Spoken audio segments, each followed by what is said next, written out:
बायको म्हणली आज सिनेमाला जायचं, नवरा म्हणला आज कीर्तनाला जायचं, भांडण होणार. नवऱ्यानं सांगितलं आज फोटो काढायचा आहे, भारीचा शालू असं सुंदर नेसून ये बरं. आणि तिनं आत्ताच्या युगासारखं गुडघ्या इतकी पॅन्ट बुशर्ट घातलं. महाराज बाया कळन तो. माझ्यासारख्या भोळ्या माणसाला मुंबईला अशोक महाराज धात्रक माजी आमदार त्यांनी सांगितलं महाराज मंत्रालयासमोर कीर्तन आहे. मी महाराज इस्त्री करून नटून थटून फेटा बांधून गेलो आणि जात असताना पॅन्टवाली बापकट केलेला बुशर्ट घातलेलं मला वाटलं कॉलेजचं पोरग असं. मी सांगितलं ए बाबा जरा बाजूला सर. ती म्हणली मी बाबा नाही बाबी आहे. अरे ओळखू येईन झालं. बाया केस कापायल्यात, पॅन्टी घालायल्यात, बुशर्ट घालायल्यात आणि गडी केस राखायले. तुम्हाला खोटं वाटल, माझ्या भागवतामध्ये बँजो वाजवणारा आणि बासरी वाजवणारा कल्पेश नावाचा होता. आज नाही, ज्यावेळेस टीव्ही नव्हता त्यावेळेस त्याचे रेडिओवर कार्यक्रम व्हायचे बासरीचे. इतका सुंदर बासरी वाजवणारा. पण काय की महाराज दाढी मिशा काढलेले आणि केस इतके लांब, जिट्टू बांधायचा. पारनेरला सचिन महाराजाकडं मी मुक्कामाला. त्यांची मुलगी मोठी हुशार. तिने सांगितलं बाबा बाबा एक विचारू का? म्हणलं विचार ना बेटा. हे तुमच्या बरोबर जे आहे बासरी वाजवतय गडी का बाई आहे? आता मी जरा हलकट माणूस आहे बर का. स्पष्ट वक्ता सुखी भेऊ भस्कन बोलून जात असतो मी. पटलं पटलं हा तुम्हाला तो हमारा खडा. काय देणं नाही ना घेणं नाही. आतापर्यंत लग्न झालं नाही, कमवता असून कोणी दिली नाही. मग मी त्या संख्येमध्ये म्हणलं तुला काय वाटतंय? माझ्या मम्मीपेक्षा लांब लांब केस आहेत, मग बाई आहे का? मी म्हणलं ते बाई नाही गडी नाही, मधलंच आहे. नामदेव शास्त्री ढोक महाराज म्हणले याला बरोबर घेऊन फिरू नका, लोकांचा गैरसमज व्हायलाय. मी म्हणलं काय? महाराजाचं लग्न नाही हिजडा घेऊन फिरायचं. आता काय करावं महाराज? पदर घेतला तरी बोलतेत, पदर खांद्यावर घेतला तरी आपलेत. किती तुम्ही कसंही वागा, माणसं देवालाही नाव ठेवते, संतालाही नाव ठेवते. मग आपल्या मनाला येईल तसं. कोई किस्मे मगन कोई किस्मे मगन. पण महाराज एक गोष्ट आहे, विनाकारण भांडण होत नाही हे महत्वाचं लक्षात ठेवा. त्यांनी पुरणपोळी सांगितली, तूप पोळी बायकोनं केली, भांडण होईल का? त्यानं सांगितलं बायकोनं तेच केलं, नाराज व्हायची गरज नाही. आता काही काही विंचरताना महाराज केस हे सौंदर्याचं लक्षण आहे. केस कापणं स्त्रीचं आपशकू नये. आणि त्या केस असं काढायला पुढे असं पुढे कुठून काढले की बाप कट, माय कट, नवरा कट, हे कटकटच महाराज. आणि काही बोलायला गेलं ते डोळ्यावर आले की तिनं असं करायचं. दोनदा असं केलं तिनं, चोपदाराकडे बघून दोनदा असं केलं. ते चोपदार निघालं तिच्या बरोबर. मार खातं काय हा कधीही लक्षात ठेवा. म्हणून जुन्या काळच्या लोकांनी सांगितलंय पचेल ते खावं आणि शोभल ते ल्यावं. सगळ्या जगाला नाराज करू नका. अरे तुम्ही कितीही चांगलं वागलं, कावळा काय बघतो? जखम. मग जखम करणाऱ्या कावळ्याला चांगलं म्हणते का? त्याला बघितलं की दगड हाना वाटतोय. तसं कोणीही दुसऱ्याला दुःख दिलं की त्याला दुःखच भोगावं लागतं. कारण पेरी कडू जिरे मागे अमृत फळे. तसं मला सांगा, देव आणि भक्त दोघाचा अवतार कधी लक्षात. देवासी अवतार भक्तासी संसार, देवासी अवतार भक्तासी संसार, देवासी अवतार भक्तासी संसार, देवासी अवतार भक्तासी संसार, दोहीचा विचार एकपणे एकपणे, दोहीचा विचार एकपणे एकपणे, दोहीचा विचार एकपणे एकपणे, दोहीचा विचार एकपणे एकपणे, देवाचा अवतार भक्ताचा संसार, दोहीचा विचार एकपणे, दोहीचा विचार एकपणे, हे देवाची अवतार भक्ताचा संसार, दोहीचा विचार एकपणे, दोहीचा विचार एकपणे. वाह क्या बात है. अरे एकदा भजनी मंडळी करता वाजवणाऱ्या करता टाळी वाजवा. आता हेच बघा ना, तुम्ही सगळे कीर्तनाला आलात, मी कीर्तन करायला उभा राहिलो. माझी इच्छा आहे तुम्ही लक्षपूर्वक कीर्तन ऐकावं आणि भजन करावं, कारण जेथे कीर्तन हे नामघोष कीर्तन म्हणजे टाळी वाजून भजन करणं. मी एकट्यानं बोललं त्याला कीर्तन म्हणत नाही.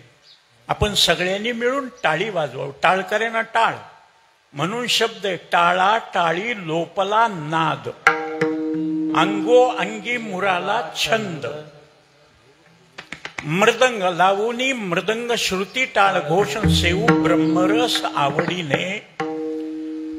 मी विठ्ठल विठ्ठल म्हणलं की मृदंगवाल्यानं मृदंग वाजवायचा, टाळकऱ्यानं टाळ वाजवायचे, खाली बसणाऱ्या सहित सगळ्यांनी टाळ्या वाजवायच्या. विठ्ठल विठ्ठल म्हणलं की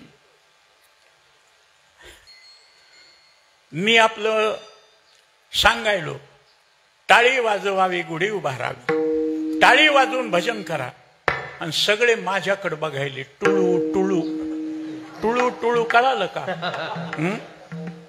लक्ष्म्या पुढे पिलवंड बसवितात ना, ते असं बसते. तसं बघू लागल्यावर मी एकाला विचारलं, मी बोललेलं यांना कळालं का? टाळी वाजवा सांगितले. तुम्हाला पैसे देऊन आणलंय, वाजवा. आम्ही काय खाण्यावर टाळ्या वाजवायच्या का? एक लक्षात ठेवा, कीर्तनकार ज्यावेळेस अभंगावर बोलत असतो त्याचे षडलिंग सांगितलेत. उपक्रम, उपसंहार, अभ्यास, अपूर्वता, फल आणि दृष्टांत, हे षडलिंग असतात कीर्तनामध्ये. अभंग एकीकडे घ्यायचं आणि म्हणायचं जावायचं ना आता सासूचं भांडण सांगतो, तमाशा आहे का? पैसे द्यायचे हे गाणं मन म्हणायचं, तमाशामध्ये ते चलतं. कधीही लक्षात ठेवा, कीर्तन चांग होय अंग हरिरूप, ब्रह्मभूत काया होतसे कीर्तनी, भाग्य तरी ऋणी देव ऐसा. कीर्तन ऐकून देव ऋणी होतो, देव तुमच्या मागं लागतो. तुम्हाला देवाच्या मागं लागण्याची गरज नाही, देव तुमच्या मागं लागून म्हणतो काय देऊ तुम्हाला, काय पाहिजे तुम्हाला. मग आता देवानं देणाऱ्यानं मागं लागल्यावर षड्गुणैश्वर्य संपन्न आहे. लक्ष्मी त्याच्या पायाची दाशी आहे, त्याच्या निश्वासातून वेद जन्माला आलेत, सगळ्या जगाचा करीतो सांभाळ. तो तुमच्यावर प्रसन्न झाला, मग काय मागाव. म्हणून मन पडली बायामध्ये, देवाला द्यायला आणि पदर नाही घ्यायला. देव देऊ लागल्यावर त्याला काय मागा. वाढावे संतान, ग्रही व्हावे धनधान्य, लेकरा बाळानं वाडा गच्च भरू दे, येल मांडवाला जाऊ दे, खाणार लय होऊ दे. एवढ्या. अरे देव प्रसन्न झाल्यावर त्याला एकच, देव कृपा करील मज, काय लाज राखील. जन्मा आलो त्याची लाज राखतो का नाही? का जन्मा आली वाया गेली, भक्ती नाही केली, माझे माझे म्हणून गुंतू गुंतू मेली, जीव जाईना हातपाय खोडायलाय. हा तसलं नाही. झाकली घटीचा दिवा नेनेजे काय झाला केदवा, या रीती जो पांडवा देह ती. अरे बाबा, देह देवानं दिला भजना करता. म्हणे नरदेह किमर्थ निर्मिलन, तो म्या विषय स्वार्थी लाविला. थिता परमार्थ हातीचा गला, करी वहिला विचार हा. असा विचार केला की मग त्याला देवाला काय मागायचं याची अक्कल येते. तुम्ही देवाला लेकरं बाळ मागायचे. एक जणानं महाराज पायात घातलं नाही 12 वर्ष, दाढी केली नाही, कटिंग केली नाही, उघडा राहिला, कपडे पायात नाही घातलं, उन्हाळा पावसाळा, हातावर उभा राहून जेवायचं. 12 वर्ष उभा राहिला, बसलाही नाही, झोपलाही नाही. आणि देव प्रसन्न झाला. सगळे गणपती प्रसन्न झाला, मारुती प्रसन्न झाला, कृष्ण प्रसन्न झाला, शंकर प्रसन्न झाला, लक्ष्मी प्रसन्न झाली. तपेवीन दैवत, तपश्चर्या केली ना, प्रसन्न झाले सगळे देव. माग काय मागायचं ते, माग काय मागायचं तर 12 वर्ष तू तपश्चर्या केलीस, उपास तपास केलीस, माग काय मागायचं ते. मला पोरग पाहिजे. अपुत्रार गतीर नास्ती, पुत्राशिवाय सद्गती नाही, म्हणून पोरग पाहिजे. ते सगळे देव म्हणले, यानं मागितलं. पण ते म्हणला, तुम्ही सगळे देव प्रसन्न झाला तर मी मागितलं तुम्ही काय देत नाहीत. अरे बेटा, म्हणजे लग्न तरी कर ना अगोदर. लग्नच केलं नाही, पोरग मागायले, मग कोणाला हे गरज राहील का. मानधाता राजाला पुत्र संतती करता तपश्चर्या केली, तो प्रसाद बायकोला न देता स्वतः खाल्ला. मानधाताच्या पोटातून गर्भ निर्माण झाला. देऊ का तुला, बाबा बाबा बाळच पण नको. मग बायको कर, बायको बाळंतीण होईल, तुला मुलगा होईल आणि पुत्र व्हावा. काय सुंदर सांगितलंय कबीर महाराजानं. जननी जने तो ऐसा पूत, संत दाता या शूर. लेकरू व्हावं तर ह्या 3 पद्धतीचं व्हावं का महाराज. एक तर संत व्हावं, देव त्याच्या मागं लागतो, देव त्याची सेवा करतो. दाता व्हावं, जगामध्ये दाता तो झाला. मग दाता कोणाला म्हणावं, दाता तोच एक जाणा नारायणा स्मरणी. जगाला परमार्थ सांगतो त्याला दाता म्हणतात. नाही तर लकड़ी के मनी के उसमें डाला सूत, चंदन गहे रह गए कपूत. सगळ्या जगाला त्रास देणारा जाय तिकडे पिढी लोका. मग वाईट लेकर झाले, मायबापाला नरकाला जावं लागते. तुका म्हणे जाय नरका अभक्ताची माय. आणि चांगले लेकर निघाले की धन्य माता पिता तयाच्या. कशा करता सांगतो, या गावातील लोकांना धन्यता, जुन्या माणसापासून तरुण मंडळीपर्यंत धन्यता कसा. अरे महाराज, 7 दिवसाच्या सप्त्यामध्ये भांडणं झाल्याशिवाय राहत नाहीत. 50 वर्ष कंटिन्यू सप्ताह वाढत चाललाय, त्याच्यामुळं सुख घडोघडी वाढो लागे. गावातला माणूस दुसऱ्या गावातला माणूस म्हणतोय, कुठे चाललेत महाराज. म्हणलं काल्याचं कीर्तन आहे. मग आदल्या दिवशी का. 50 वर्ष ज्यांनी हा संप्रदाय टिकून ठेवला त्या लोकांचे उपकार. नाही तर खरं सांगू, कीर्तनाला उभं राहीपर्यंत माझं खरं नसतंय. चली तो चांद तक नाही तो शाम तक. हा, एकमेव अख्ख्या महाराष्ट्रातला महाराज आहे मी. विना घेऊन फेटा बांधून कीर्तनाला उभा राहिल्यावर विना वापस देऊन फेटा मोडून कॅरम खेळत बसणारा. म्हणून मी ज्यावेळेस आमच्या धनंजयला विचारलं, कोणाकोणाचं म्हणजे ढोक महाराजाचं कीर्तन आहे, इंदुरीकराचं कीर्तन आहे, अशा महाराजाचं तशा महाराजाचं, गिरी महाराजाचं. म्हणलं एवढे अख्ख्या महाराजातले. मग एखादं कीर्तन मध्येच मला द्यायचं, काल्याचं का. त्यांनी सांगितलं, महाराज काल्याचं चरित्र म्हणजे कृष्णाचं चरित्र आहे. आणि एकंदर 24 अवतारामध्ये कृष्णच असा आहे की ज्याचा खेळ कळत नाही. नवल केवडे केवडे नकळे कान्होबाचे कोडे. कृष्णाचा खेळ कळत नाही. आणि कृष्णाच्या चरित्रा इतकं बिलिंदर चरित्र, खोडकर चरित्र, नटखट चरित्र कोणतं नसल्यामुळं तुमच्यासारखाच बिलिंदर महाराज पाहिजे. काही माणसं म्हणतील महाराज एवढ्या प्रेमानं तुम्हाला बोलविलं, तुमची दक्षिणा ठरली, तुम्हाला जेवू खाऊ घातलं आणि फेटा बांधून कीर्तनाला गेल्यावर कीर्तन का कॅन्सल केलं?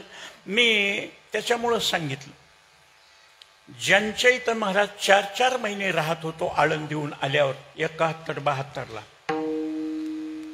आता सांगितल्यावर खोटं वाटल महाराज 53वं वर्ष हे मी कीर्तन करायचं.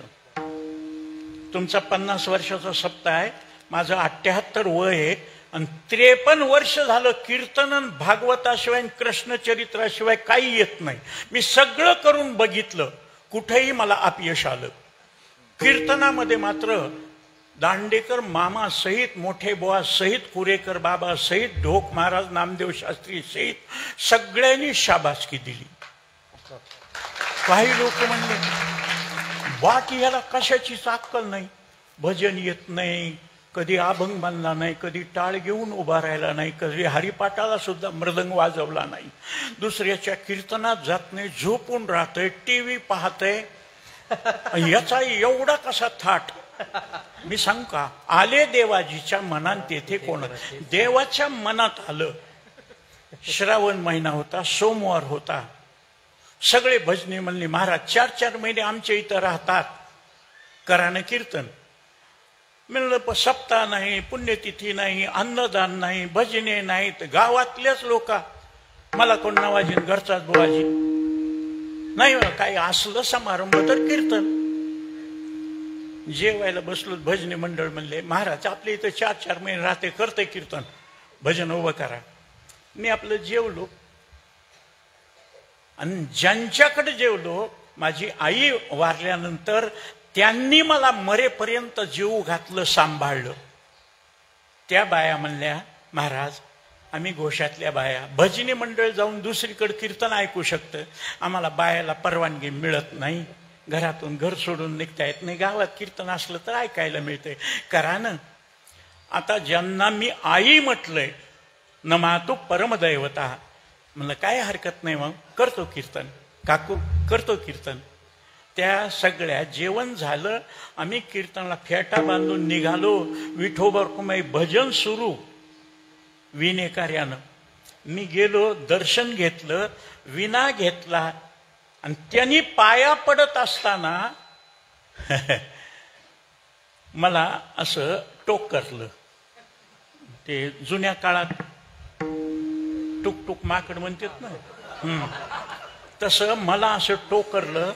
एवढं भजनी मंडळीनं विनंती केली, नाही नाही म्हणलात आणि बायानं सांगितलं, कसं ऐकलं बाईल बुद्धीचा, बायानं सांगितलं की ऐकलं, आम्ही भजन्यानं सांगितल्यावर नाही ऐक. महाराज तितकंच बोलल्यावर मला राग आला, विना त्याच्या जवळच वापस दिला, फेटा मोडला आणि घरी येऊन कॅरम खेळत बसलो. देणं न घेणं, कंदील लावून येणं, येड्याच्या खिशाला 3-3 पेन, अभंग नाही बर का, नाही तर लिहून घेतात. इति केशव वाच. आता मला सांगा, सप्ताह जसा ठरला तसं धनंजयरावचं एकच सूचना, दादा तुम्हाला काल्याचं कीर्तन करावं लागल. काल्याचं कीर्तन तुमच्याकडे द्यायचंय. ढोक महाराजाकडे दिलं, गिरी महाराजाकडे दिलं, साठे महाराजाकडे दिलं, इंदुरीकराकडे दिलं. तुम्हाला काल्याचं कीर्तन आणि कृष्णचरित्र तुमच्या तोंडून ऐकायचंय.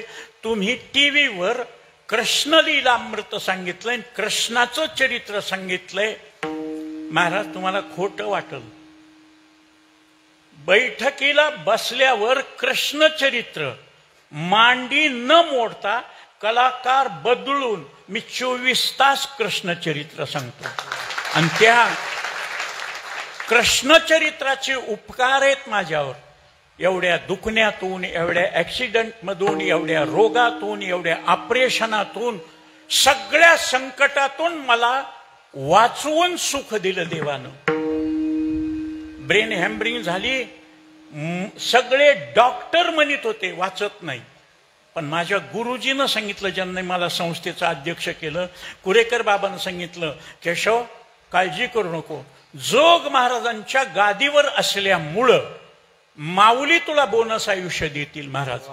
12 वर्ष होऊन गेले, अजून चक्कर नाही, शुगर आहे, बीपी आहे, अल्सर आहे, अपेंडिक्स आहे, मूळव्याध आहे आणि सगळ्याचे ऑपरेशन करून पुन्हा टणटणीत आहे.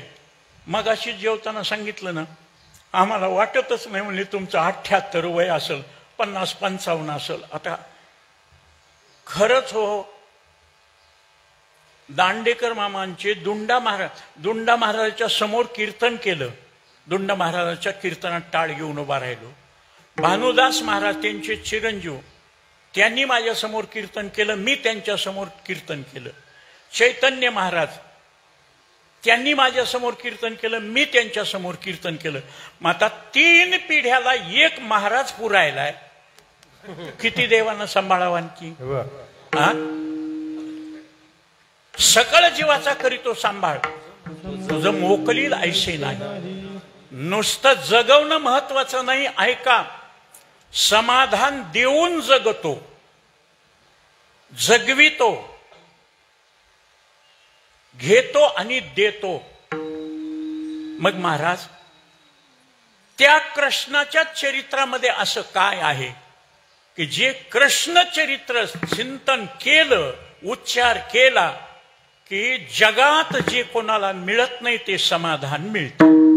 म्हणून माझ्या पदरचे शब्द नाही, तेने सदा चित्ता समाधान, तेने सदा चित्ता समाधान, तेने सदा चित्ता समाधान, तेने सदा नाम घोष करो हरि कथा, सदा नाम घोष करो हरि कथा, सदा नाम घोष करू हरि कथा, सदा नाम घोष करू हरि कथा, सदा नाम घोष करो हरि कथा, सदा नाम घोष करो हरि कथा, सदा नाम घोष करू हरि कथा, सदा नाम घोष करू हरि कथा.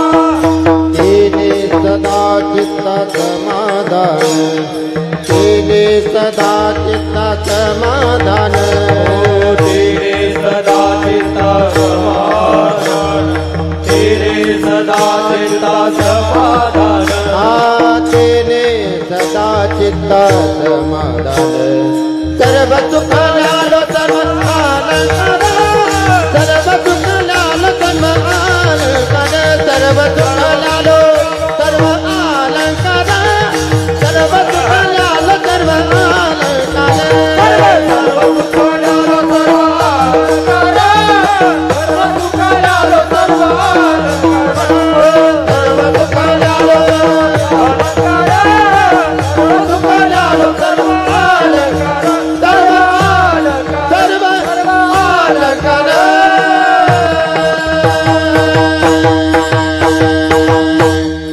वाह, क्या बात है, मेरी उम्र तुम्हें लगे. हा, काही माणसं म्हणतील नामघोषण हरिकथेनं समाधान मिळतं. काय कमी आहे रावणाला? 14 चौकड्याचं राज्य आहे, समुद्र वलयांकित प्रदेश आहे लंकेचा, 7 कोटी घरं शुद्ध कांचनाची, बेंटेक्सन 14 कॅरेट नाही, 100 नंबरी सोन्याचे 7 कोटी घर आहेत. नुसते घर बांधून नाही, 80,000 बायका आहेत आणि एकाही बायकोची तक्रार नाही. इथं एक बायको सांभाळू शकत नाही. काय झालं? वैतागून गेलोय महाराज. बायको नव्हती त्यावेळेसच बरं वाटतंय. एक पुती रडे, निपुती रडे, लग्न झालं तरी रडतंय, लग्न झाल्यावरही रडतंय. अरे कशामुळं? तिचं माझं जमच न, समाधान नाही, लेकरू बाळ नसल्यामुळं. महाराज 1.25 लाख नातू आहेत रावणाला आणि ती असे तसे बेंगरूळ नाही, उग शेळीच्या पिल्ल्यासारखे 2 सडन 4 पेनारे, डुकरासारखे 12 सडन 12 पिल्ले निघाली की मंत्रालय निघाल्यासारखं. आमदार पिल्लू एवढूलं एवढूलं डुळू टुळू. कोंबडी निघाली की मुर्गी जने पूत घने आगे पीछे थाट, कोई चिल्ली ले गई कोई बिल्ली ले गई, हो गई बाटा बाट. आता जिथं तिथं 50वा सप्ताह, 25वा सप्ताह, तपपूर्ती 12 सप्ताह. ती एक कोंबडीचं पिल्लू आईला म्हणलं, आई आपला वाढदिवस का करीत नाही? ती माय म्हणली, वाढदिवस करण्याकरता 1 महिना तरी, 1 वर्ष तरी वाढदिवसाचं जाव. 1 वर्षभर तू टिकतच नाहीस. काही तर अंड्यामध्येच खातेत, काही चिकन फ्राय, चिकन ते त्याला वाढू देत नाहीत वर्षभर.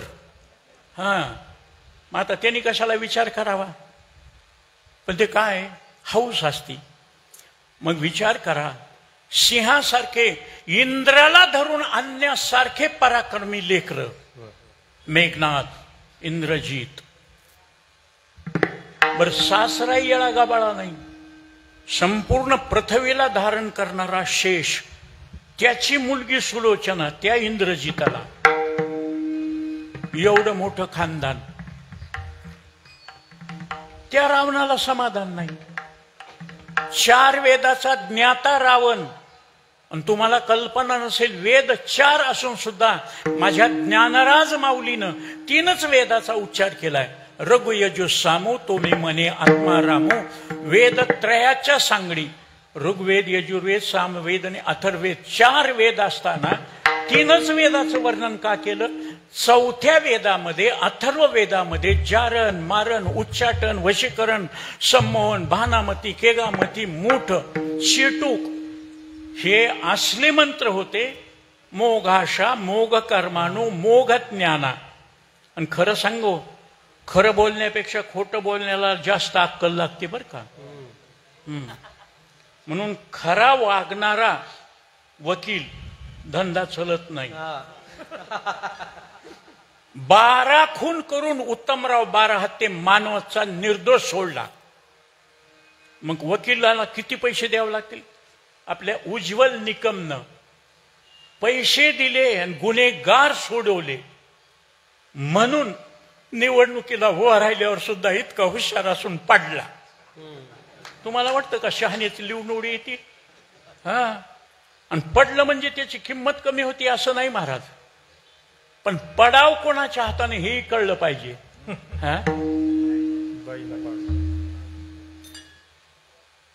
एक मनुष्य माझ्यासारखा भोळा, नाही हसू नका, खरंच भोळा आहे हो मी. मला सांगा, भोळा असल्यामुळं माझं लग्न झालं नाही. काही हे गावगाव फिरत राहते, कुठं आमची पोरगी ह्याच्या बरोबर फिरवा नाही दिलं महाराज. बरं, कमाई माझी कमी नाही, 5 लाख रुपये महिना कमी होतो मी. कोणाला खर्चाव ते बी कळलं, कोणाला खर्चाव कोणाला द्यावं. आता या शिर्डीला मला भागवतामध्ये साड्या आल्या, कृष्ण आणि रुक्मिणीच्या लग्नामध्ये साड्या आल्या. मी हात जोडून सांगितलं, माय मावल्यावर सगळ्याला विनंती आहे, मी एकटाच असल्यामुळं साड्या आहेर करू नका. बाया म्हणल्या, आमची इच्छा आहे, आम्ही देणार, तुम्ही तुमच्या मनानं कोणालाही द्या. कोणाला दिल्यावर मार खायचा का? एकीला दिली की दुसरी म्हणते तुझ्या तोंडाकडे पाहूनच दिलं, महाराजाला भुलवाई. अरे उगीच की. त्याच्यामुळं मी आमच्या आकाशला सांगितलं, हे कोणालाही दे. बाबा म्हणला, कोणालाही देऊ नका, घरी नाही आपलं. आम्ही कोणाला? महाराज, त्या 25 वर्ष झाल्या साड्या घरातच आहेत. काही लोक म्हणते कोणाला तरी द्यावं. कोणाला दिल्यावर ही साडी तुला, तुझ्या मनात काय सांग बरं. महाराज आहेत म्हणून, मायबाप म्हणून पाया पडल्या, तू वाईट नजर. आता कशाचे वाईट न म्हणून महाराज तुम्हाला खोटं वाटल, मला आहेर असला, अंगठी लॅकेट जरी असलं, कपडे जरी असले, तर मी कोणाच्याच लग्नाला जात नाही जात. लोक आवडीनं बोलवतात, नाही जात. का? माझं झालं नाही आणि त्याचं देखवत नाही. माझ्या मागून येऊन माझ्यापेक्षा नाक चांगलं नाही, माझ्यापेक्षा कलर चांगला नाही, माझ्यापेक्षा उत्पन्न चांगलं नाही, त्याचे होय. अहो ते के एकच दात असं करून पेटी, त्याचं लग्न व्हावं माझं नाही. हा, आंधळ्या पांगळ्याचा एक विठोबा होता आणि केशव करता कुठं होता महाराज. म्हणून महाराज तुम्हाला नाही तर तुम्ही भगवंता करता काय द्यावं? पत्रम पुष्पम फलम तोयम यौमे भक्त्या प्रयच्छती. महाराज वस्तू कोणती दिली याला महत्व नाही, तुम्ही ती किती प्रेमानं दिली. महाराज पंचपक्वान्नाचं जेवण दुर्योधनाचं टाकून दिलं आणि विदुऱ्या घरच्या कन्या भक्षुनी कुब्जेशी रत झाला. कुब्जा दासी 8 ठिकाणी वाकडी, अष्टवक्र तिचं नाव, आणि तिच्या प्रेमात भुलला देव. थोर प्रेमाचा भुकेला हाची दुष्काळ तयाचा. महाराज धनंजयरावनं काय आवडतंय महाराज, हे खायचं का ते खायचं का? पंचपक्वान्नाचं जेवण केलं आणि त्यांच्या घरच्यांनी सांगितलं, कालपासून आलंय आमच्या दारात, काय खरं सांगा खाऊ वाटल का? हा, पण आवडीनं उष्टे बोर दिले, भिल्लीनं खाल्ले ना. पोहे दिले, फुके तयार करून नाही, असे काम करून आणून मागून आणलेले पोहे दिले. देव खुशीनं खालतो. का? त्या वस्तूच्या माग प्रेम. यौमे भक्त्या प्रयच्छ. देवा कारणे भावत स्वात, देवा कारणे भावत स्वात, जावे न लगे फार सेवित, जावे न लगे फार सेवित, झाले एक चित्त तरी बहुत, झाले एक चित्त तरी बहुत, एवढ्यासाठी नका करू माता, एवढ्यासाठी नका करू माता, एवढ्यासाठी नका करू माता, एवढ्यासाठी नका करू माता.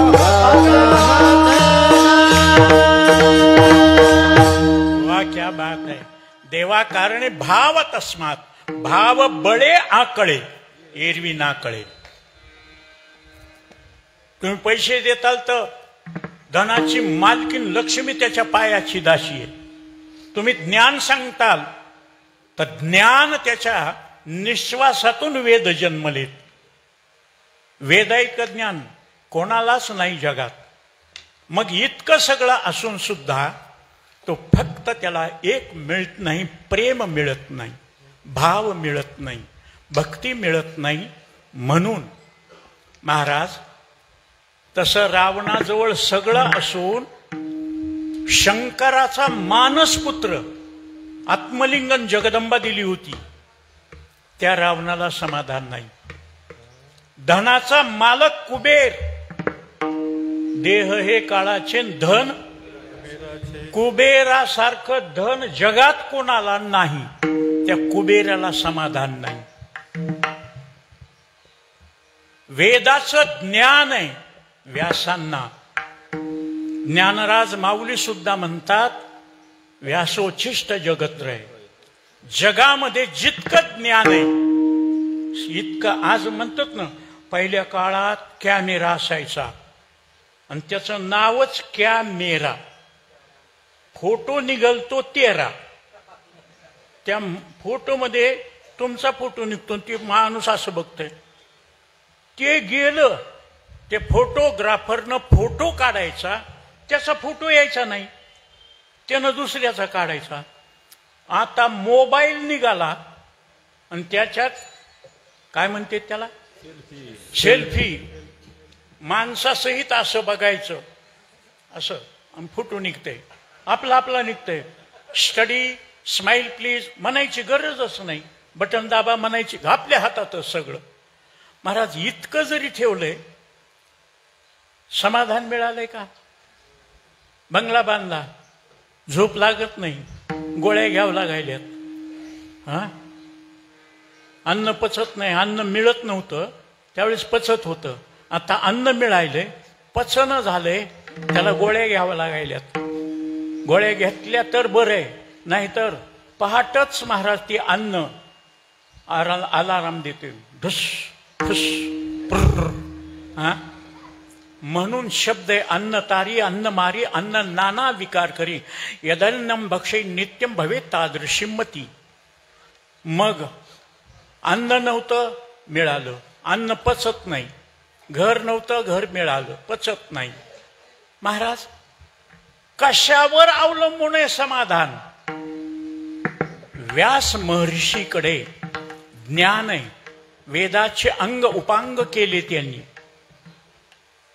त्या व्यासांच्या भेटीला नारद ऋषी गेले. तुम्ही टीव्हीवर भागवत ऐकलं असेल.